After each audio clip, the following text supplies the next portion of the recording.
Olá a todos, eu sou Matheus Lassan, sejam muito bem-vindos ao canal da Restauração. Hoje nós analisaremos a Carta Pastoral do Episcopado Brasileiro em ocasião do centenário da independência. Todos os bispos do Brasil, quando se reuniram em 1922 e publicaram uma carta pastoral falando da situação do catolicismo e também relembrando a história dos então 400 anos de Brasil.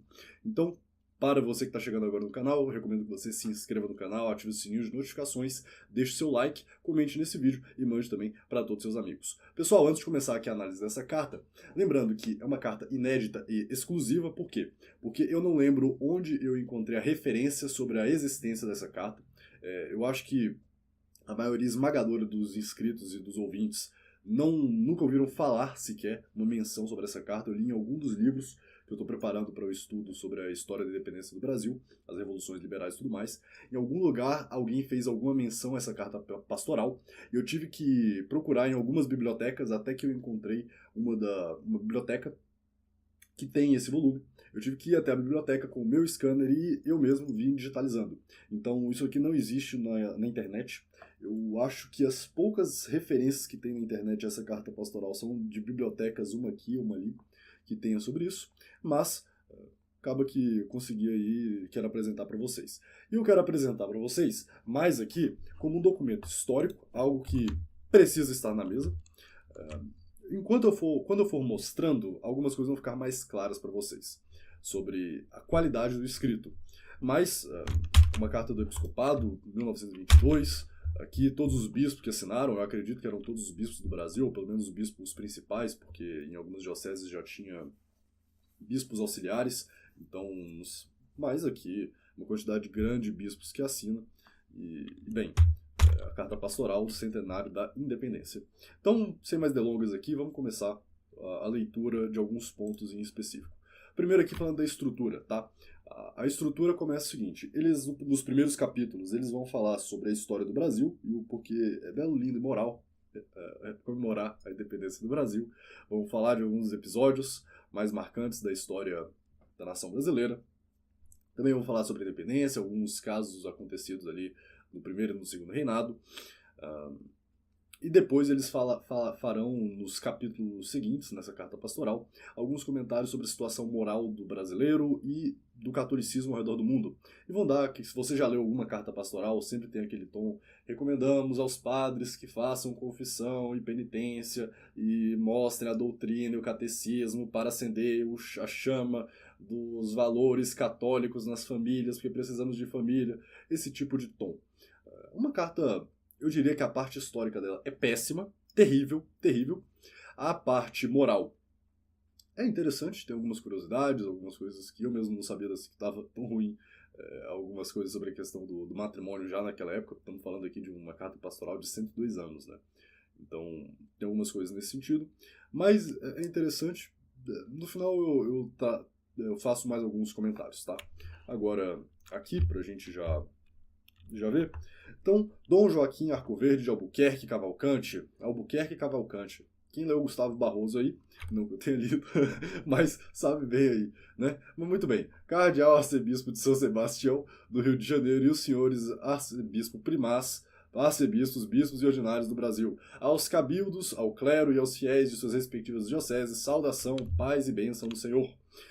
Um século faz, veneráveis irmãos, que o nosso estremecido Brasil, cansado de servidão, ansioso de vida própria, num porvir todo novo, conseguiu, após muito suados esforços, quebrar os grilhões coloniais e cingir a fronte com a coroa de nação livre e soberana.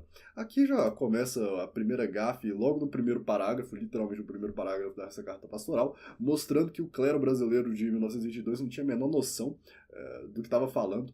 Por isso que a thumb desse vídeo são três principais cardeais aqui do Brasil. Três bispos principais do Brasil. Um era o cardeal do Rio de Janeiro, o outro é o primado do Brasil, o outro é o Dom Sebastião Leme, que depois se tornou cardeal. Três bispos assim que estavam com a cabeça nas nuvens. Porque dizer assim que o Brasil vivia os grilhões da escravidão colonial, o que é isso? Estão lendo historiografia comunista, marxista?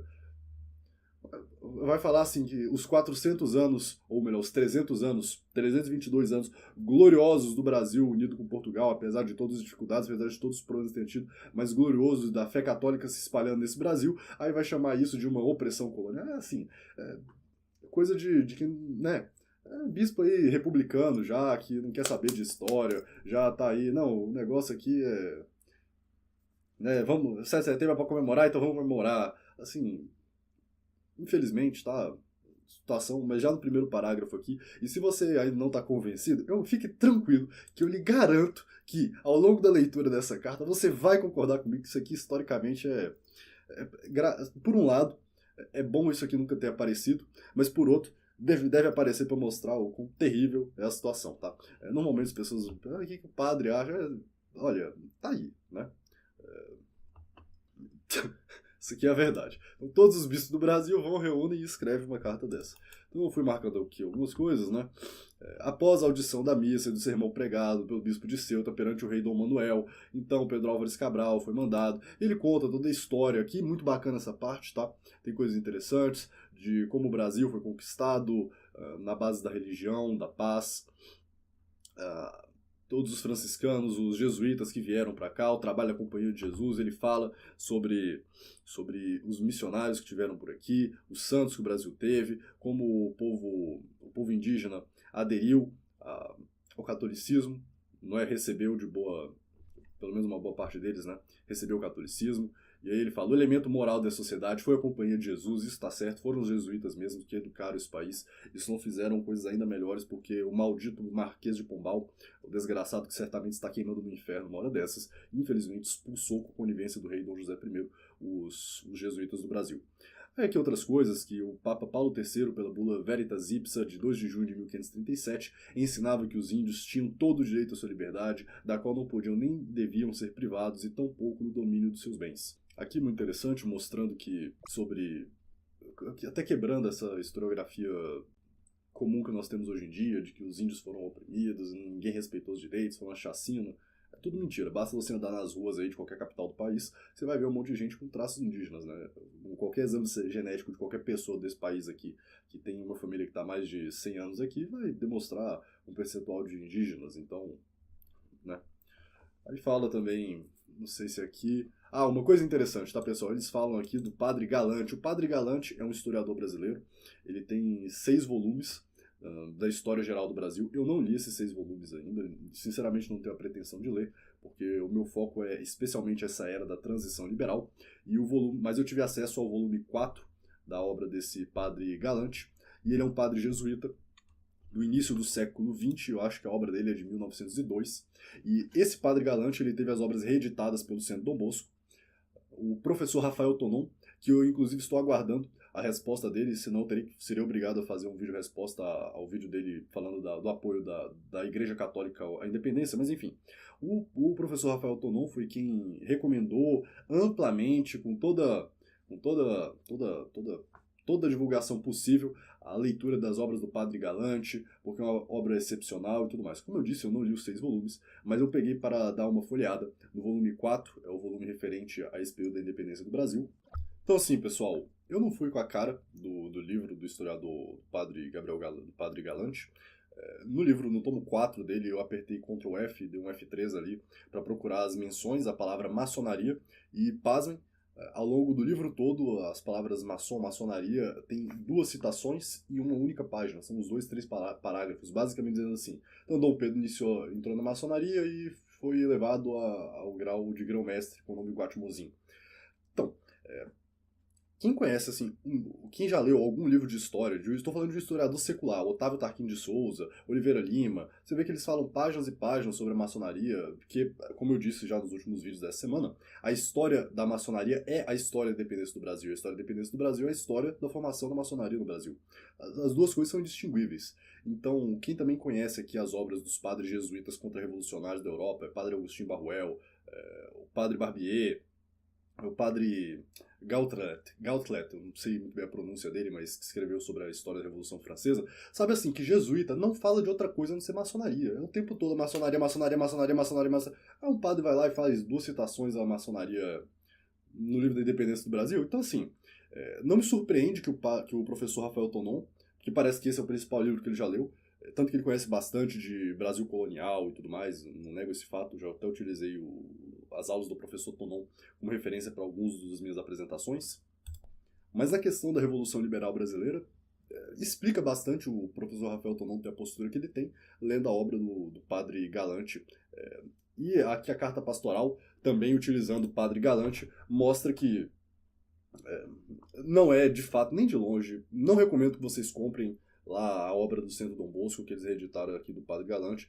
Ou melhor, talvez ali, coisa do Brasil colonial até tenha coisa boa, tá? Eu não tenho uma bibliografia muito boa, mas feita essa digressão aqui sobre a independência do Brasil, pode esquecer que não é uma obra decente não, tá? Continuando. Aí aqui os jesuítas vão falar que mais aconteceu, eles vão e voltam, falar o padre da Nóbrega, padre José Anchieta, os milagres. Então, como resumo assim, em geral, com alguns cuidados, até que é razoavelmente interessante. Agora aqui já começam algumas coisas, né? Dom José de Azeredo Coutinho, ele foi um bispo pertencente à maçonaria, ele participou, ele estudou na Universidade de Coimbra, ou seja, ele vem daquelas universidades iluministas já de Portugal, que infelizmente aconteceu. E aí ele vem para Pernambuco em 1802, 1801, 1802, ele funda o seminário de Olinda, que é um dos primeiros seminários do Brasil, e lá todos os padres que passaram pela Revolução Pernambucana, a Confederação do Equador, que se iniciaram na maçonaria, estudaram no seminário de Dom José de Azeredo Coutinho. No meu livro eu quero colocar as fontes, as provas que eu tenho já, a investigação completa sobre as pessoas mais importantes da história, mas o que é interessante aqui, ou melhor, o que é triste de lamentar nessa carta pastoral, é como eles vão nessa carta pastoral, os bispos, elogiar várias figuras assim lamentáveis do clero brasileiro, e como eles vão falar muito pouco de figuras realmente boas nesse período imperial, tá? É a principal parte que eu estou analisando aqui. Então, Dom José de Azeredo Coutinho reconciliou com a igreja e o Estado sem derramar uma gota de sangue. Isso é mentira. Pessoas ali que participaram do seminário, porque o seminário não era somente para padres, né? Pessoas que tinham interesse em se tornar padre. Dom José de Azeredo Coutinho, ele tinha uma ideia mais aberta de também ensinar valores patrióticos e para tornar bons cidadãos, não é? Alguns pernambucanos, então funcionava como uma espécie de universidade, ou pelo menos classes que também eram abertas a pessoas leigas. E alguns que participaram da conspiração dos Suassunas em Pernambuco, no início do século XIX, 1801, estudaram no seminário dele, então reconciliou as duas coisas, mas pelo contrário, Dom José de Azeredo Coutinho foi uma desgraça a sagração dele, porque boa parte da revolução e dos ideais maçônicos que se impregnaram ali em Pernambuco, que foi um foco revolucionário assim, tremendo Pernambuco, se deve grande parte em culpa do José de Azeredo Coutinho. Mas sabe como é que é, né? Como diria o padre Gilberto, nós temos nossos pares, então eles não falam mal aqui das pessoas. Mas aqui que é bacana, na Batalha de Guararapes, na qual receberam os holandeses, golpe decisivo, ao passo que os sacerdotes acudiram a os soldados e animando-os. Então, muito interessante a Batalha dos Guararapes, também conhecida como a Batalha da Luz Divina, que tem que ser uma coisa que tem que ser melhor vista na história brasileira. Parece que uma intervenção milagrosa também de Nossa Senhora pode ter acontecido nessa batalha. Mas bem, lembrando aqui, feitas as expedições, as bandeiras. É interessante, né? Agora, aqui começa coisas terríveis, né? Para o célebre fico de Dom Pedro I, o bispo de São Paulo e o clero ajuntaram suas vozes à das autoridades civis e militares, e a Frei Francisco de Sampaio foi confiada a redação da apresentação a Dom Pedro, a qual frisava que no Tejo aparecia como pavilhão da independência no Brasil, o navio que para lá o reconduzisse. Esse bispo aqui é problemático. Agora, o Frei Francisco de Sampaio, ele era maçom. Quem assistiu o meu vídeo de ontem, eu coloco lá as provas do Instituto Geográfico Brasileiro, Melo Moraes, vários historiadores brasileiros aqui, falando, não, ele é mesmo, tá aqui as atas da loja Comércio e Artes, a iniciação do Frei Francisco de Sampaio. O convento de Santo Antônio foi um antro de maçonaria. Terrível. O convento franciscano lá de Portugal já era problemático, já era muito problemático, tanto que Dona Maria I, quando voltou ao poder, fez uma certa mudança lá para tentar reformar a coisa. Agora, os franciscanos aqui do Brasil, do Rio de Janeiro, esses aí você pode esquecer. Terríveis, tá? E eles aqui, vocês vejam como eles rasgam seda nessa carta pastoral, falando dos padres maçons. E depois a gente vai ver aqui como eles falam de outros padres, né? Novamente, Galante, tomo 2. 1630, os holandeses, entoando a Salve Rainha, João Fernandes Vieira, arremeteu contra os inimigos da religião e da pátria. Não é? Então, tinha muito potencial para ser uma boa carta pastoral na questão histórica, mas a parte aqui do Brasil colonial eu até diria que é satisfatória. Eu gostei, pelo menos, de ler. Não sou um grande especialista, mas a parte da Revolução Liberal da Independência. Agora, olha esse pedaço. Na reunião em casa do tenente-coronel Andrada, os conjurados mineiros aplaudiram a proposta que Tiradentes fez de se adotar como escudo de armas um triângulo, emblema da Santíssima Trindade, do qual o alferes era devoto. Aqui, pessoal, os bispos brasileiros elogiando a Inconfidência Mineira. Foi uma revolução, uma tentativa de revolução maçônica em Minas Gerais, de emancipação republicana, que foi, infelizmente, pouco... A Revolução Mineira, a Inconfidência Mineira, ela foi combatida pela Dona Maria I, a Rainha Dona Maria I, e infelizmente ela deu perdão para as pessoas, tinha que ter matado todo mundo como matou o Tiradentes. Há uma certa controvérsia se o Tiradentes foi de fato executado ou não, mas aquilo ali foi uma baixaria completa. Você pensar assim, os bispos caindo num conto desse, não, o triângulo simboliza sim a Santíssima Trindade, é a Santíssima Trindade sim, não são outras coisas, né? Outros símbolos aí de origem cabalista e coisa do gênero, não. Então, mostra, aqui não é desconhecimento, tá, pessoal? Isso aqui já é má fé. Não tem como ser tão ignorante a esse ponto. Não existe, um bispo não pode alegar ignorância numa coisa tão séria. Na religião católica, achou conforto caminhando para o cadafalso o fogoso mineiro que, com os chamados inconfidentes, entre os quais conta a história, nada menos de 5 eclesiásticos, trabalhava para acelerar a nossa independência. Como se isso fosse uma coisa boa. Isso aqui é um desastre. Isso aqui é um desastre. Um desastre. Não me surpreenderia que boa parte desses bispos também, de 1922, era parte da maçonaria, tá, pessoal? Porque, aqui voltando para mim um instante, quando teve a questão religiosa com Dom Vital e Dom Macedo Costa, quando Dom Pedro I, o imperador filomaçônico do Segundo Império, o Segundo Reinado, ele prende Dom Vital e Dom Macedo Costa, eles eram os únicos 2 bispos que tiveram problemas com a maçonaria porque não eram maçons. Agora todos os outros meio que aceitaram. Boa parte dos padres lá, se não todos os padres da diocese de Olinda com Dom Vital eram maçons. Então assim, o cara estava infestado da maçonaria. Em certa medida, tá, a república foi melhor para a igreja do que o império. Sabe por quê? Porque todo mundo era da mesma loja. Porque os padres eram maçons, os políticos eram maçons, os políticos nem se fala. Do golpe republicano, do golpe do 15 de novembro até Getúlio Vargas, todos os presidentes, com exceção de um, que eu não estou recordado o nome, fizeram parte da associação secreta paramaçônica, a Bucha Paulista da USP. Então, a maçonaria dominou a República Velha, não tem a menor sombra de dúvidas. E os padres certamente faziam já vinham há muito tempo, há mais de século, fazendo parte da maçonaria. Eu não tenho razão para deixar para pensar que alguns desses bispos aqui não tenham sido maçons eles também. Não me surpreenderia nem um pouco. Mas aí olha só, monologando com o crucifixo, o Tiradentes, não é? Do qual até o derradeiro alento não desviou os olhos, senão para levantados para o céu, subiu serenamente os degraus do patíbulo inditoso Tiradentes, que ao despir a camisa para vestir a alva, abençoando e perdoando, dirigiu aos seus algozes essas palavras: assim morreu por mim meu Redentor. Isso aqui é uma patifaria. Tá?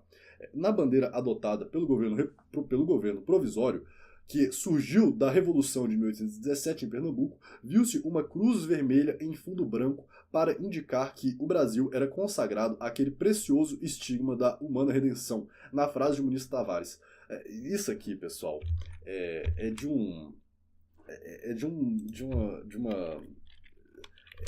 tão lamentável. Mas assim, é tão lamentável que é uma coisa difícil de descrever. Eu vou colocar aqui na tela para vocês verem a bandeira da Revolução Pernambucana, tá? Aqui eu peço só um minuto. Essa aqui é a bandeira da Revolução Republicana, da Revolução Pernambucana de 1817. Você veja que tem uma estrela acima de tudo, alguns colocam 3 estrelas, alguns são 1 estrela, é um pentagrama, aí depois um arco-íris, né, algumas cores aqui, o sol azul em cima, branco embaixo, uma cruz vermelha. O escritor Gustavo Barroso, ele no tomo 1 do História Secreta do Brasil, ele analisa a simbologia maçônica por trás disso aqui. A cruz pintada de vermelho representa a morte de nosso Senhor Jesus Cristo, mas não como um símbolo do martírio cristão, mas sim de uma espécie de deboche. Tá? E vocês vejam que a cruz está colocada debaixo do sol da liberdade, mostrando aqui a ordem de prioridades. Primeiro, o pentagrama, lá em cima, que a estrela de 5 pontas na simbologia maçônica representa o Deus Homem, porque 5, né, aquela história do homem com os braços abertos, então cabeça, as 2 mãos e as 2 pernas são o pentagrama. Então, o homem como Deus, basicamente. O arco-íris representando aí algumas interpretações, mas uma delas, quem aí está acompanhando as aulas do professor Carlos Bezerra sobre o noeísmo, está bem por dentro, sabendo aí que criou-se um plano para aqueles que não pertencem ao povo escolhido, de uma suposta aliança que Deus teria feito para aqueles que não são do povo escolhido, para os gentios, e as leis de Noé, também, o noeísmo, e o sol da liberdade, é o mesmo sol. Se você ver aqui em algumas outras representações aqui, é o mesmo sol, por exemplo, da bandeira argentina, que é o sol da liberdade. É o sol da liberdade, e não a liberdade cristã, a liberdade católica, mas a liberdade da opressão iluminista. Então, bispos aqui elogiarem a Revolução Pernambucana, que são unânimes, todos os historiadores falam como a Revolução Pernambucana foi gestada, concebida dentro das lojas maçônicas, feitas por maçons, é fato pacífico, não há discussão nesse sentido, e os bispos aqui elogiando uma coisa dessa, isso é um fato, que boa parte dos revolucionários da Revolução Pernambucana de 1817 eram padres. E aqui eles falam, então, antes de entregues aos respectivos regimes, as bandeiras receberam a bênção e o sacerdote lembrou aos soldados o sinal da vitória, in noc signo vinces, uma referência a bandeira que foi revelada por Cristo ao imperador Constantino, lá em Roma, século IV ou V. Isso aqui beira blasfêmia, colocar no mesmo nível. Uma bandeira sacrílega dessa, feita com simbologia maçônica, com toda a intenção anticatólica que possa existir. Colocar ao pé de igualdade do Quiró, o in noc signo vinces, mostra assim que esses bispos estavam no mínimo com a cabeça da nuvem, para falar o mínimo, tá? Senão coisas piores aí. Os vivas e tal, aí continuando a aclamação de Dom João VI, né? A vitória sobre as tropas liberais de Portugal, legal. Não há como negar. A sombra da cruz, arvorada pela igreja, vitoriosa contra o protestantismo nos primórdios da nossa existência e universalmente entronizada nos corações brasileiros, medrou e amadureceu para a independência nosso idolatrado Brasil. Olha essa palavra, idolatrado Brasil, de modo tal, tão incontestável, que nossos maiores, ao elaborarem a nossa Constituição, reconheceram e proclamaram como sendo já a religião do povo brasileiro, a religião católica apostólica romana. Primeiro, falar idolatrado Brasil não é um linguajar católico, para início de conversa. Segundo, dizer que a independência foi arvorada pela igreja, à sombra da cruz, é uma mentira atroz. É uma mentira atroz, como diria alguns historiadores. Ela foi feita e gestada à sombra da acácia, que é uma árvore, símbolo da maçonaria. As coisas foram feitas dentro das lojas maçônicas. Então aqui dizer que foi a igreja, ai que lindo, eles reconheceram a religião católica como oficial. Napoleão também reconheceu a religião dos católicos como religião oficial. E aí? Então, claro, vai reconhecer qual outra? Os padres eram supostamente católicos, então coloca aí na Constituição. Agora, quem abriu as portas para o protestantismo foi Dom Pedro I, quando começou a permitir aqui a liberdade de culto e tudo mais, coisa que aumenta também no segundo reinado, e vai numa crescente. Mas quem começou isso aí foi Dom Pedro I, basicamente proclamando ali uma liberdade de culto. E fala que é uma coisa boa. Então esses bispos aqui, pessoal, entendam, a igreja do século XX, das vésperas do Vaticano II, isso aqui a gente está falando de 20, 30 anos antes do Vaticano II. Alguns dos bispos que assinaram essa carta certamente estavam no Vaticano II. Então, pessoal, é desastre, tá? É lamentável. Não esperem coisas boas. Não esperem coisas boas mesmo. E na revolta de 1824, que proclamou a Federação do Equador, apresenta-se a igreja representada pelo cabido solenemente formado da cruz alçada pelas comunidades religiosas. Novamente aqui, eles falando, porque a execução da pena de morte do Frei Caneca, enquanto se recorre ao imperador sobre o perdão. Uma coisa boa que Dom Pedro I fez foi ter resolvido essa questão aí do Frei Caneca, né? No passado dessa aí, para melhor ou para pior, muito provavelmente. Porque o Frei Caneca era maçom, a Revolução da Confederação do Equador também. Então, bispos católicos, imagina só, os bispos católicos se reúnem para elogiar a Revolução Francesa, o Império Napoleônico. É a mesma coisa que está acontecendo aqui. Então, esses bispos aí estão com a cabeça nas nuvens, tá? Dom Romualdo Seixas, o grande vulto e tal. Vocês vejam aqui como eles falam de certos bispos aqui, das pessoas e tudo mais. Dom Romualdo Seixas ainda está sob investigação, mas, enfim. Notem aqui, deixa eu ver a minha nota. Vejamos como eles exaltam os bispos da independência e depois veremos como eles retratam Dom Vital. Isso aqui para a gente já ter uma noção. O padre Antônio Diogo Feijó, que era maçom, mantém a ordem social sobrancelha. Parece piada, tá, pessoal? Mas é a mais pura verdade, tá aqui na carta. Lutando pela inteireza, olha só. Vejam, vocês viram como eles rasgam cedo para os revolucionários, para os maçons e tudo mais. Agora, como não dá para não deixar de falar, pelo menos uma menção a Dom Macedo Costa e Dom Vital, esses sim, bispos católicos, os dois melhores bispos do Império Brasileiro, aqui ó, lutando pelo interesse da fé do seu querido Brasil, observando as santas leis e com que ela, mãe carinhosa, defende seus filhos do contágio do erro, aparece refugente da Igreja Católica e dois ensinos brasileiros, dignos sucessores da apóstolo Dom Macedo Costa e Dom Vital, em evidência na galeria das grandes homens suscitados na ocasião pela providência. Ponto.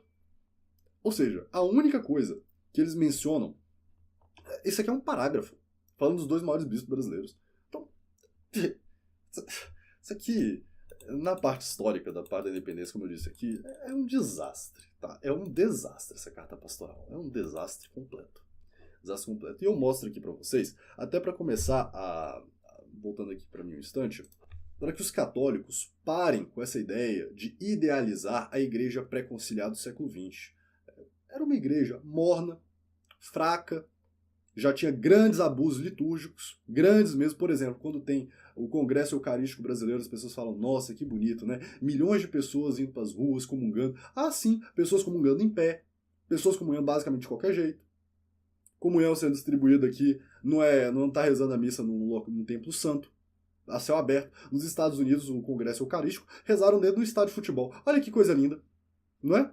Aquela missa que o professor Sapucaia, eu posso colocar aqui para vocês também, no 1952, durante o pontificado de Pio XII, ou foi Pio XI, eu não estou lembrando agora qual a data, mas ou foi sobre Pio XI, Pio XII, em que um bispo vai lá abençoar, fazer uma missa dentro do circo, literalmente.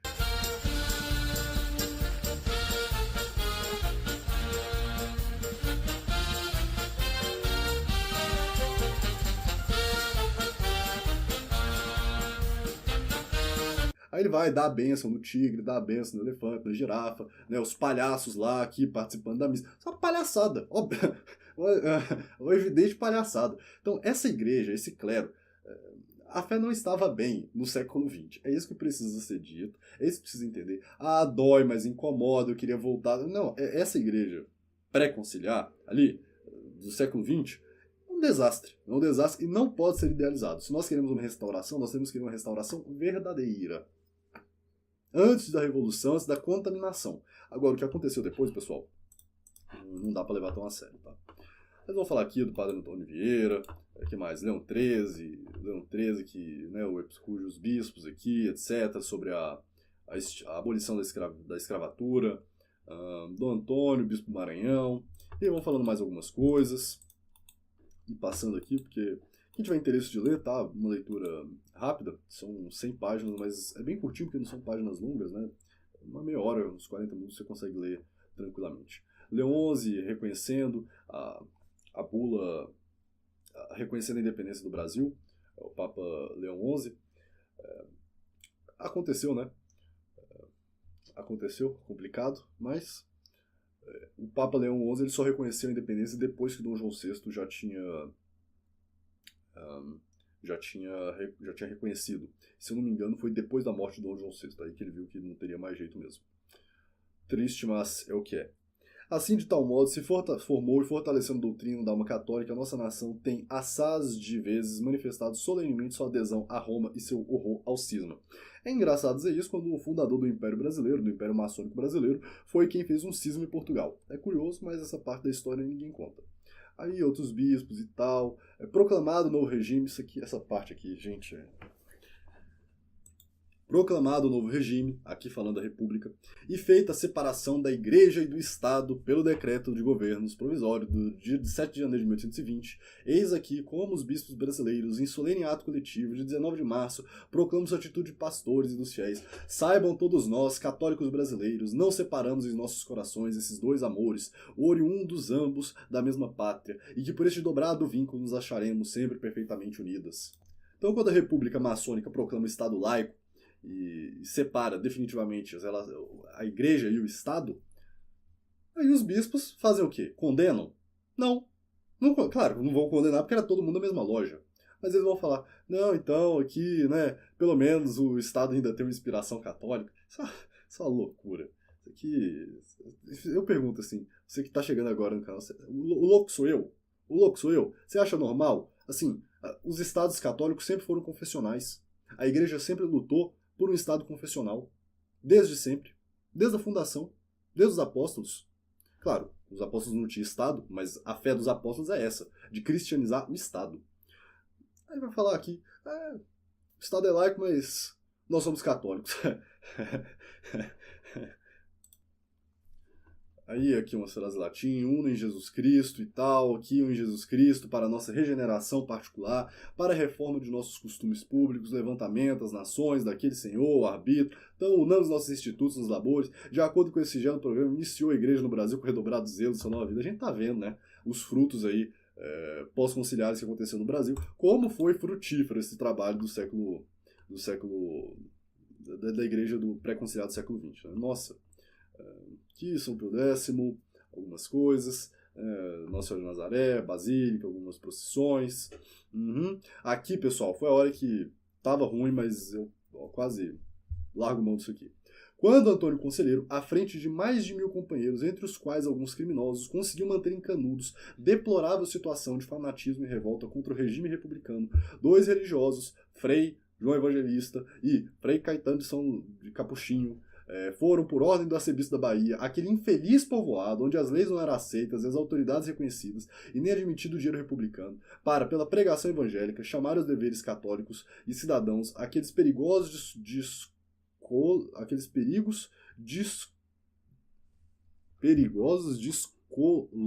que, ofendendo a religião, perturbava a ordem pública. Chamando aqui o Antônio Conselheiro e o movimento de Canudos de criminosos. Olha, graças a Deus que esses bispos já morreram, eu posso falar mal deles aqui e ninguém vai me encher o saco, tá? Porque, francamente, isso aqui é uma sem-vergonhice, de uma falta de caridade com os católicos de Canudos, que foram massacrados, as mulheres foram estupradas, os homens ali foram degolados, crianças foram degoladas daquilo ali. Aquilo foi uma chacina que o exército republicano fez. O povo pacífico não fez nada, acusaram pensa só, no interior da Bahia, gente, que eles estavam em conluio com potências internacionais para instaurar a monarquia no país. Uma mentira atroz. Por que mataram? Porque eram católicos. É por isso. Então ali eles que tinham um espírito contra-revolucionário, esse clero aqui é o clero do Halimã. Então eu não tenho muito respeito mesmo por esses bispos aqui. Como eu disse, estou falando mal deles sim. Acho que estão com a cabeça nas nuvens na melhor das hipóteses. Isso eu aqui, com todo respeito, porque eram bispos válidos. Agora, politicamente, pensar assim que esse tipo de clero aqui como inspiração... Por que o Brasil acabou do jeito que acabou? Porque, olha aí, então, como diria São Pio X, né? Um padre santo tem uma paróquia boa. Um padre bom tem uma paróquia ruim. Um padre ruim tem uma paróquia péssima. Então, se esses aqui são os cardeais, os bispos, o primaz do Brasil, joga fora e vocês vão ver como que estava o estado moral do Brasil nessa época aqui mais pra frente, né? Posto que o Brasil, em seu regime de liberdade, não esteja ligado oficialmente a nenhuma crença religiosa, ele não pode esquecer que ocupa o 3º lugar entre as nações latinas e católicas. Tem alguma condenação do clero ao laicismo? Não, não tem. É igual a cristiada no México. Os cristeiros do México, dando sangue, gritando "Viva Cristo Rei!", foram abandonados pelo cardeal, pelos bispos, pelo alto clero. Parece que teve um único bispo que ficou e lutou, deu apoio aos cristeiros na cristiada. E o restante fez o Halimã lá com o governo maçônico mexicano e entregou todos eles para serem mortos. Na separação dos dois poderes, dizia o relator, o espiritual e o temporal, como em nosso regime político, nenhuma relação de dependência existe entre ambos. E nenhuma palavra aqui para condenar isso. Então, À luz desses princípios aqui, Burke pôde desprovar a França revolucionária, ele fazendo referência aqui ao Burke, o Tocqueville. Bem, é só a título de curiosidade aqui para vocês, tá? Aí vai, né, trabalhar, homem de oração, sacerdote também deve ser homem de ação, aí começa aquela parte. A imitação do Santo Agostinho, Santo dos Santos. Então, vamos voltar à doçura do Evangelho, voltar à doçura do Evangelho, ensinar o povo, a catequese. Bem, não vejo muito isso na prática aqui dos atos desse bispo, mas aí falando, né, a atenção às escrituras, a consciência pura, que São Paulo, né, Leão XIII, vamos passando um pouco mais aqui.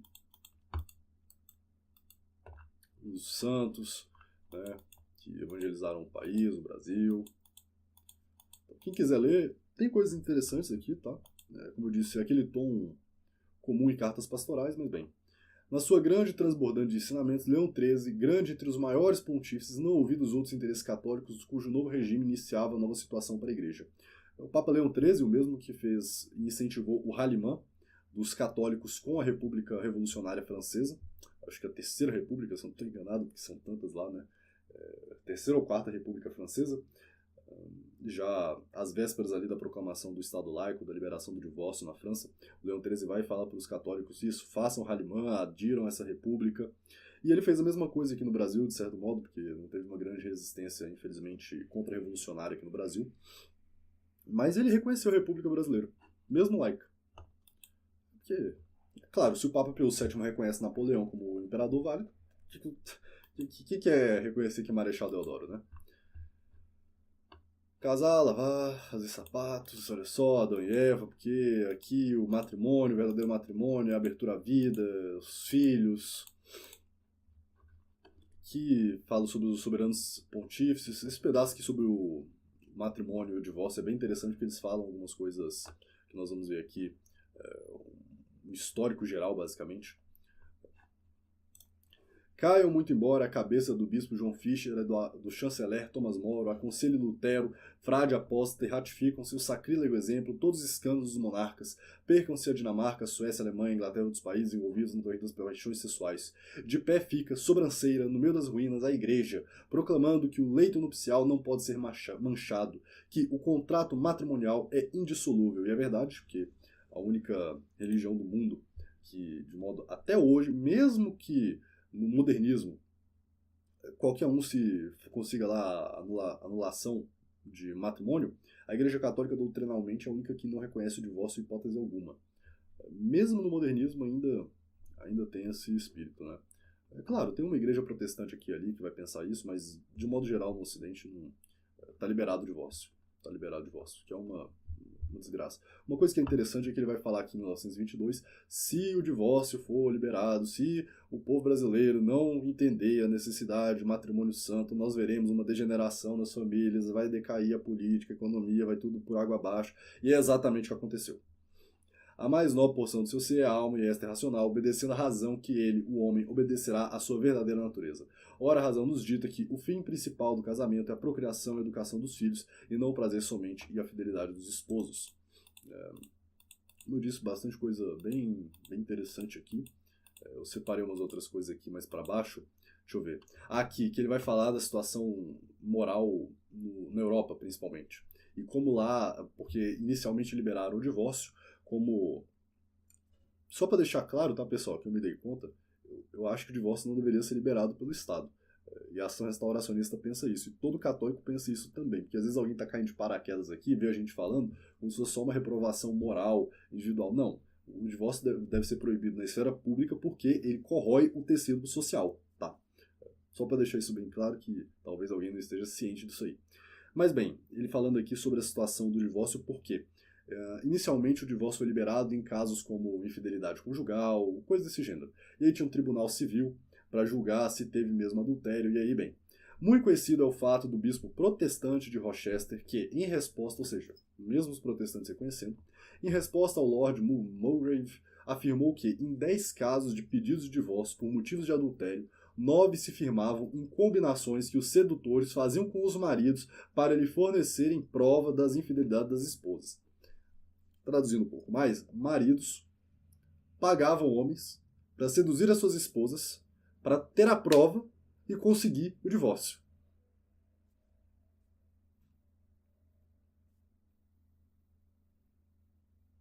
Eu não sei o que falar.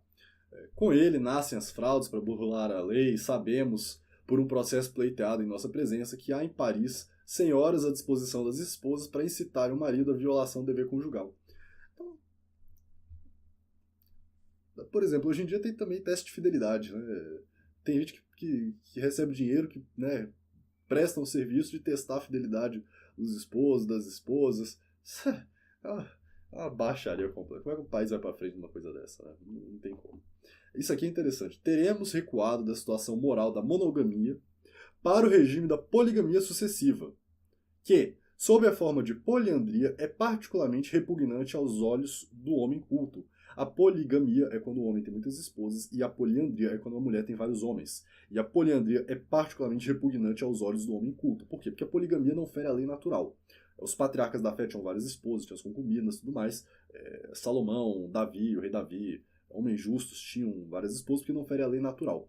Agora, na era cristã, o matrimônio foi levado a sacramento, por isso o homem só pode ter uma mulher. Agora, mulher tem vários homens, isso aqui é um paganismo atroz. E hoje em dia, o que nós vemos? Mulheres que não têm relacionamento nenhum, não têm marido, melhor, não tem relacionamento, quero dizer, não tem um vínculo de obediência ao marido, também não tem respeito pelo próprio pai, e, como é que digo isso, que a moral me permita, não é de ninguém e pertence a todo mundo, né? Isso é generalizado. Esses podcasts hoje em dia aí, que recebem essas artistas, essas mulheres da Globo, bicho, isso é um mau exemplo para a nação brasileira, para o povo. Porque é o bacanal generalizado, é isso que acontece. E pelo menos aqui, essa parte moral, pelo menos falar alguma coisa, os bichos falaram contra, né? E já estavam advertindo, e a coisa piorou muito nos últimos 100 anos. E, gente, 100 anos são o quê? 3, 4 gerações, tá? O meu avô, ele nasceu em 1937, se eu não estou enganado. Então, um pouco antes disso, né? O bisavô de algum de vocês aí, ou seja, 3, 4 gerações assim, já estragou, foi tudo. Mas bem. O grande estadista que há alguns anos governou os Estados Unidos da América, o presidente Roosevelt, protestante, fulminou contra o divórcio o seguinte anátema: a facilidade do divórcio é, como sempre tem sido, verdadeira maldição para a sociedade, ameaça para os lares, causa de maus casamentos, excitação à imoralidade, grande mal para os homens e mal muito maior ainda para as mulheres. Isso é uma afirmação correta. Pelas famosas leis Julie, Papia, Popé Augusto tornou quase obrigatório o casamento animando-os nubentes pelo amor da recompensa pecuniária. Aqui ele faz, baseado no livro, acho que até do Monsieur Gaume, a história da família, Histoire de la Famille. Então, deve ser um livro bom, porque o Monsieur Gaume tem o livro O Verme Roedor, que é bem interessante. Aí ele vai falando como o imperador Augusto, do Império Romano, incentivou bastante o matrimônio, que é uma questão social, uma questão de Estado mesmo, casamentos saudáveis na família. E já estamos caminhando aqui para o finalmente, tá? Vou falando algumas outras coisas. A escola deve ser um prolongamento do lar, por isto, uma das preocupações dos pais que zelam as almas de seus filhos é a escolha de escolas e mestres a quem possa, com consciência tranquila, confiar esses queridos herdeiros de seus homens e de suas virtudes. Então é muito importante que você, que é um pai católico, não coloque seu filho nessa escola governamental ou ligada a um MEC de algum modo, faça homeschool no mínimo com seus filhos, porque senão seus filhos vão ser uns degenerados. É isso que vai acontecer inevitavelmente, tá? Tanto pelo conteúdo que eles recebem do professor, quanto pelo convívio com pagãos, que é o caso das crianças de escola hoje em dia. E não existe escola católica, tá? Não existe escola católica. Pelo menos, se é sei lá, colégio jesuíta, colégio salesiano, esses aí são os piores, tá? Eu tenho muitos amigos, inclusive o Foyer, que é uma pessoa que estudou em colégio católico, virou ateu por causa disso. Então, agora, talvez... Bem, eu não reconheço, não recomendo nenhum colégio como católico aqui do Brasil, tá? Pra deixar bem claro. Se os enviam à escola onde fica... o colégio do Frei Pedro lá de Bofete, não recomendo mesmo. Não recomendo mesmo, tá? Se os enviam a escolas onde ficam expostos a perder a fé e a moral religiosa, gravemente oneram a consciência diante de Deus e são causa de grandes males sociais. Então, você que é pai e coloca expostos, gravemente onera a consciência diante de Deus. Muitos autores vão dizer até que é pecado, tá bom? Então, muita atenção aos pais aí. Depois que Vitor Hugo disse, abriram uma escola e fecharam uma prisão, milhares e milhares de escolas se fundaram e, em vez de se fecharem os cárceres, novos se abriram e mais se foram enchendo, diz Marro. Interessante como a modernidade diz que educação combate a criminalidade, mas aqui a Carta Pastoral e esse capítulo é muito bom. A irreligião era o maior fornecedor das prisões. A supressão do ensino religioso nas escolas é um dos fatos do aumento dos crimes. A educação irreligiosa, respondido Jorge Benjean, e é evidentemente o principal fator dessa degeneração. Dentro de poucos anos, ver-se-á como uma escola emancipada da religião é capaz de educar uma geração de suicidas, que é exatamente o caso de hoje. Os pais têm, portanto, rigorosa obrigação de envidar os meios eficazes para repelirem toda e qualquer ofensa a seus direitos nessa matéria, conseguirem completa faculdade para a educação cristã de seus filhos, a qual compreende o direito de impedir que eles frequentem escolas em que haja perigo de sorverem o funesto veneno da impiedade. Pelo menos isso a Carta Pastoral tem de bom. Muito cuidado ao colocar seus filhos em colégios laicos, liberais, seculares. Muito cuidado mesmo. Aqui um comentário engraçado. O cardeal Laviguerry. O que sou, devo, irmãos meus, a duas moças que, estando a serviço de meus pais, me ensinaram as primeiras orações, o catecismo e me edificaram por suas virtudes e seu bom exemplo. Então, profundamente lamentável que essas duas moças tenham existido. Antes elas não tivessem existido, porque quem conheceu e assistiu a nossa aula sobre o Hahnemann, o acordo do Papa Leão XIII com a maçonaria, indiretamente com a República Maçônica Francesa, sabe que o Laviguerry foi um dos principais promotores desse acordo, ele que tocou a Marseillaise e gritou "Viva a República!", que significa basicamente brindar em cima do sangue de mártires católicos. Cardeal Laviguerry foi um desastre, amicíssimo do Rampolla, inclusive. E o Rampolla sagrou boa parte dos bispos brasileiros dessa época aí, só pra falar também, tá? Aqui, esse capítulo 22, nobilíssima, sobrenecessária missão do jornalista católico. Apóstolo, sua tribuna se ergue onde quer que penetre o jornal, nas praças e nos aposentos, nas estalagens e nas estradas de ferro, nas casas de diversões e nos claustros, nas oficinas e nos círculos, nos palácios e nas choupanas, nos visos das montanhas e no fundo das selvas. Ele fala a amigos e inimigos, a sábios e ignorantes, a pobres e ricos, ora sério, ora jocoso, mas sempre para instruir, a advertir, excitar a prática das virtudes, a obediência dos deveres para com a igreja. Encargo é este do clero, e sobremaneira importante, mas o país e a época exigem que, ao mesmo tempo, dediquem suas penas os jornalistas. A imprensa católica, disse o grande pontífice Leão XIII, é uma verdadeira missão perpétua. Campeão da fé e da moral, ele não conhece a timidez que o respeito humano inspira. Então, nesse capítulo, os bispos e a Carta Pastoral vai falar da importância do trabalho jornalístico, do trabalho do jornalista católico. São Pio X, ele diz aqui, olha que frase sensacional. No mundo de hoje, não há missão mais nobre que a do jornalista católico, disse São Pio X. Meus predecessores bem diziam as armas dos guerreiros cristãos. Eu antes quero atrair as bênçãos do céu sobre a pena do jornalista católico. Mostrando aqui a importância de fazer o jornalismo, de cobrir, de falar e proclamar o catolicismo por escrita, de todo jeito que for possível. Aí ele fala mais algumas coisas a respeito de questões morais, de modo geral. E, finalmente, aqui os bispos do Brasil, tudo isso aqui, né? Os bispos todos, e é isso. Pessoal, eu espero que vocês tenham gostado do vídeo de hoje. Imagino que para algumas pessoas que estão chegando agora no canal tenham se surpreendido com algumas das nossas falas. Por isso eu recomendo sempre que vocês assistam os vídeos mais antigos do canal, porque o pensamento da ação restauracionista é contínuo. Os nossos vídeos, boa parte deles são atemporais, ou seja, são ensinamentos que é necessário que o católico tenha em todo e qualquer lugar. Nós temos aqui a leitura de muitas cartas pastorais, muitas encíclicas papais, muitos documentos pontifícios, e a gente vai falando aqui pressupondo que o ouvinte já tenha alguns dos conhecimentos necessários. Como para essa aula aqui de hoje, para essa exposição, seria extremamente importante que todo mundo tivesse assistido a aula sobre o Hahnemann. Eu tenho aqui embaixo uma playlist chamada Fundamentos da Restauração, que é o essencial da restauração. Se você não assiste a aula do Egídio Romano sobre o poder civil, se você não vê a aula sobre o gnosticismo do Olavo de Carvalho, para entender a política e os acontecimentos do Brasil nos últimos anos, a questão do Hahnemann e a carta pastoral do cardeal Bodiani contra a democracia cristã, e a história de Brasil e Portugal e agora a aula magna, né, acho que são 6 vídeos que estão lá agora, você não vai entender, não dá para se dizer um restauracionista. Então é importante que pegue e assista os vídeos antigos da restauração, todos eles eu acredito que vocês podem aprender bastante com isso aí. No mais é isso, nós somos católicos tradicionais e queremos a restauração completa do reinado social de nosso Senhor Jesus Cristo, aos moldes antigos, pré-revolucionários, e para isso nós temos que pensar como católicos tradicionais. Pessoal, espero que vocês tenham gostado do vídeo de hoje, essa aqui foi a nossa semana da independência. Fiz alguns vídeos, espero que vocês aproveitem esse conteúdo. Então tem a conversa com o clero sobre os antecedentes da independência, a origem do liberalismo, tem aí as nossas aulas nos últimos dias, a aula magna de quinta-feira, a aula sobre as razões pela qual o católico não pode comemorar a independência do Brasil, e eu espero que ano a ano, cada vez mais católicos possam queimar as suas bandeiras do império, possam se ver livres da mentira que a TFP, que o Sendo Bosco, que PCO, que esse movimento monarquista tenta dizer, que é nossa, monarquia é melhor que a república.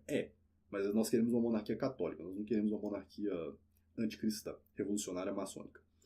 Então, espero que ano a ano as coisas possam caminhar nesse sentido, o afeto do brasileiro ao 7 de setembro possa decair e, até, quem sabe, com um certo grau de esperança, que possa haver um certo repúdio e uma ojeriza à independência, e possamos apreciar mais as nossas raízes católicas ibéricas tradicionais de Portugal.